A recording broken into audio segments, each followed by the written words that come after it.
Hello everyone, আমি মুক্তি মেঘালয় রাজ্যের ছোট্ট একটা জায়গা থেকে সাধারণ লাইফস্টাইল নিয়ে আপনাদের সামনে হাজির হয়ে গেলাম। রোজ দিন কিন্তু আমার সকালটা একইভাবে চলে, একই ব্যস্ততার মাঝখানে কিন্তু আমি থাকি। সকালবেলা উঠে সমস্ত বাসি কাজকর্ম সেরে ব্রেকফাস্ট বানিয়ে গিয়েছিলাম আমার ডিউটিতে। বেশ কিন্তু কয়েক ঘন্টা পর বাড়ি ফিরলাম, আর এসেই কিন্তু সংসারের কাজে লেগে পড়েছি। গত রাত্রে আমাদের এখানে প্রচুর ঝড় তুফান হয়েছে, তার ফলে কিন্তু আমাদের যে টিনের বেড়া ছিল সেটাও কিন্তু ভেঙে পড়ে গিয়েছে। তো যাই হোক, ঘরদারটা আগে ভালো করে গুছিয়ে নিই, তারপর চলে যাব রান্নাঘরে রান্না করতে। কিছুদিন আগে কিন্তু আমি দুপুরবেলা রান্নাটা সকালবেলায় করে যেতাম, কিন্তু ইদানিং কয়েকদিন থেকে যেহেতু আমাদের এখানে প্রচুর পরিমাণে বৃষ্টি হচ্ছে, তার জন্যই কিন্তু সকালে একটু লেটই হয় উঠতে, তার জন্যই রান্নাটাও কিন্তু করে যেতে পারি না। এখন 1টার মতো বাজে বাড়ি ফিরলাম, এসে কিন্তু ঘরদারটা গুছিয়ে রান্নাঘরে চলে এসেছি রান্না করতে। ভাতটা ওদিকে বসিয়ে দিয়েছি, ভাতটা হয়েই গেল। আরেকদিকে কিন্তু ডাল বানিয়ে নিয়েছি, একটা সবজি করে নিয়েছি, তারপর একটা ভাজা করে নিয়েছি, আর একটা ভর্তা করে নিয়েছি।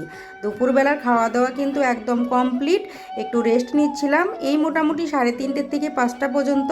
তারপর তো বরমশাই গেল দোকানে, আর আমিও কিন্তু বিকেলের কাজকর্ম শুরু করে দিয়েছি।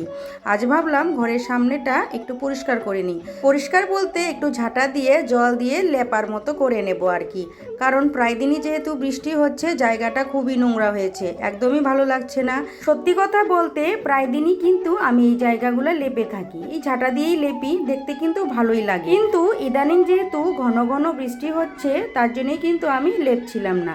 আজ ভাবলাম ওয়েদারটা যেহেতু একটু ভালো রয়েছে, তো জায়গাটা একটু লেপেই নিই। তো জায়গাটা লেপে নিয়ে তারপর কিন্তু এই পাশটা ঝাড়ু দিয়ে নিলাম। তারপর কিন্তু ঘরের পিছন দিকটা সেটাও ঝাড়ু দিয়ে নিয়েছিলাম। ঝাড়ু দিয়ে পা হাত ধুয়ে তারপর ঘরে চলে এসেছি ঘরগুলো মুছতে। সকালবেলা না সময় হয় না, আজকেও সময় পাইনি, তার জন্য কিন্তু মুছতে পারিনি। তো এখন যেহেতু সময়টা পেয়েছি তাই ভাবলাম ঘরগুলা ভালো করে মুছে নিই। এখন 5:30টার মতো বাজে। তো যাই হোক, কাজগুলো তাড়াতাড়ি করে যতটুকু করতে পারবো করে নিই। আর এখন এই যে দেখুন, জানালা দরজা সব কিছু বন্ধ করে দিয়ে এই কাপড় চোপড়গুলো ঘরে নিয়ে যেতে এসেছি। এখন যদি সময় না পাই মানে ভাঁজ করতে, রাত্রে ভাঁজ করে নেব। তো সন্ধ্যাবাতিও দিতে হবে, তারপর তো ছেলেকে পড়াতেও হবে। এই ছিল আজকের সাধারণ ঘরের সাধারণ বইয়ের লাইফস্টাইল। তো কেমন লাগলো অবশ্যই কিন্তু কমেন্টে জানাবেন।